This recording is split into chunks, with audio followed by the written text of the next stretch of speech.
If you're trying to improve your jungle breaks, this will level up your sample library, 100%. This is mostly a process for polishing your breaks, but I'll also show you how I like to color my breaks, but I usually do that while I'm composing. Usually classic breaks sound good on their own, but if you listen to like the future retro guys, their breaks are still obviously like Amen and Hot Pants and Funky Drummer, but there's this wide quality to it that's just enough to make it sound really nice and polished. So I'll shrink my head and talk about the processing in a second, but first I want to talk about why we are doing what we're doing. Okay, so to my understanding, the sound of jungle comes from the way people would interact with MPCs and the breakbeat. So if someone would chop up a breakbeat, they might do it in eighth notes or quarter notes. So here's a quarter note chop. That's two kick drums with one finger, one hit, two kick drums. That's interesting. So essentially, by chopping up the break in the like odd shapes or odd timing, you can get interesting rhythms by just like interacting and becoming intimate with it.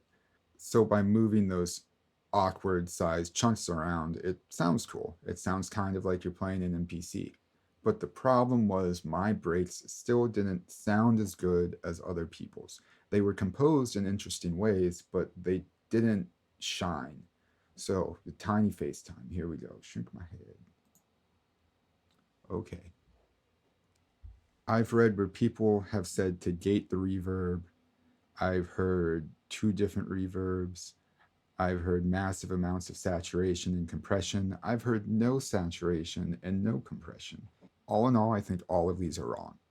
I'll actually post a link to a track, a good reference track. I'm not trying to replicate it, but in terms of stereo width within the break, you hear what I'm talking about. It's all on the snare and it creates all this presence, but it's still baked in really well. So that's all we're doing. We're baking in reverb. Let's bake in the reverb. So we have kicks,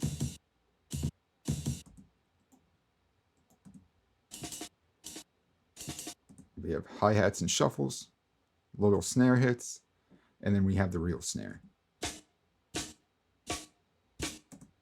Sounds just like a basic amen break. But here's what's going on under the hood. I'll turn off the plugins.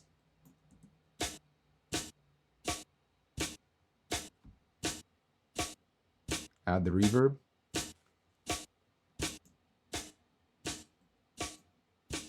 And then I brought the volume back up. This is the important part.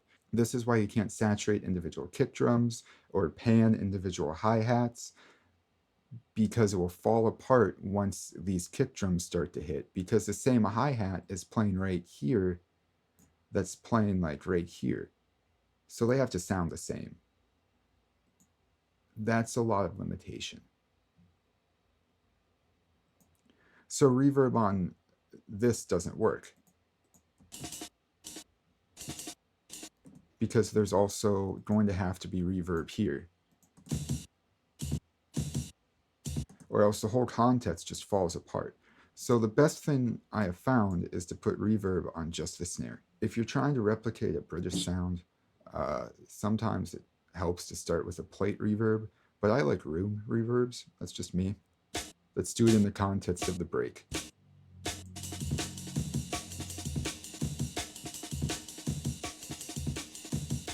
And bring the volume back up.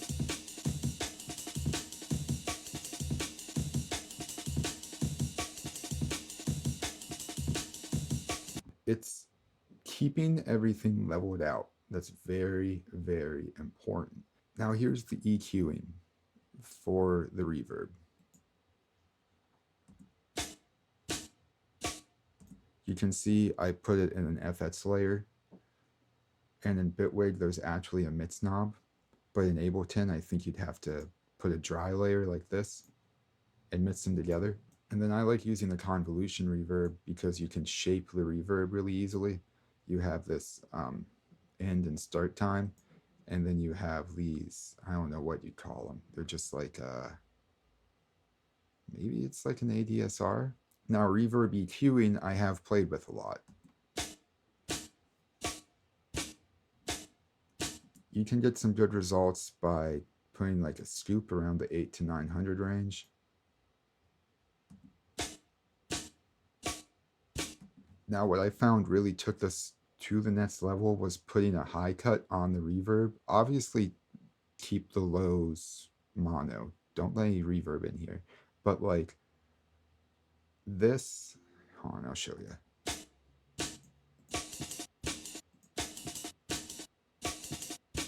All right, let's get rid of that.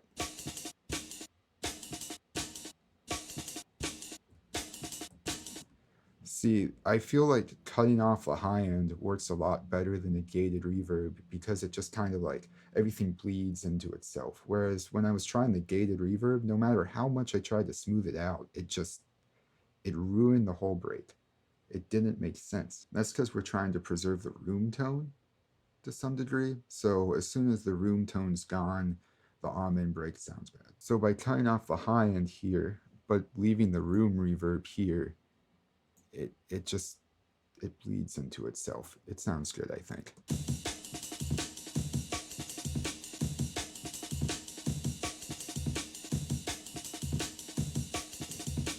Oh, I should have said this at the start, but worked with Span. I think it's just easier to record it. In terms of emits, saturation, check this out. This was a Loop Masters gave this away for free, but this is great for drums. This is amazing. All right, so you're gonna be, you're like, what are you doing putting an amp on this? Watch. Turn off the cabinet, turn off the filter. We got soft clipping, we got mix, we got drive. Got some drive settings. Let's leave soft clipping on just for fun. And the mix is at 50%.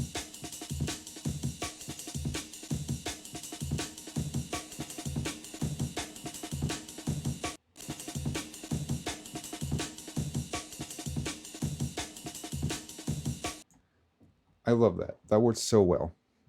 All right, the last thing you can do to your breaks before you record it like I just did is add a little bit of bump to the snare, just a bit.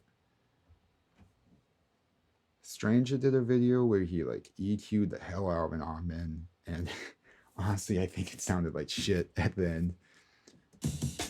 But I think that might just be a genre difference. This is how I do it.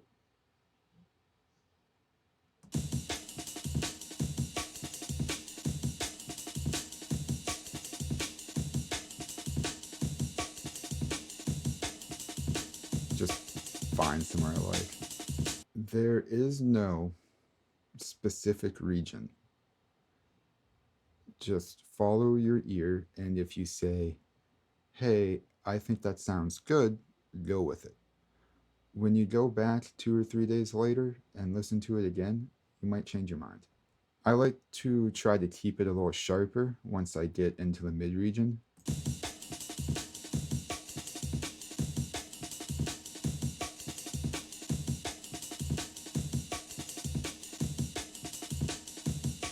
But up here you can kind of spread out.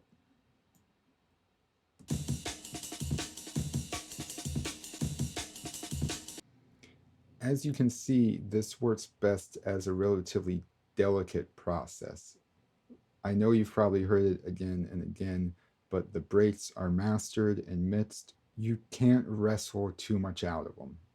So when you decide that you're done making breaks for the day, you need to take them from the project file to your sample library. Make sure you name them too. This would be an amen break. In Bitwig, I come over here to File Browser, go down to Current Project, and it's under Recordings. Here it is.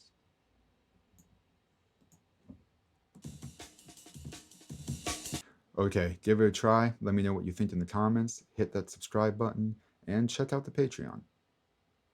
Peace out.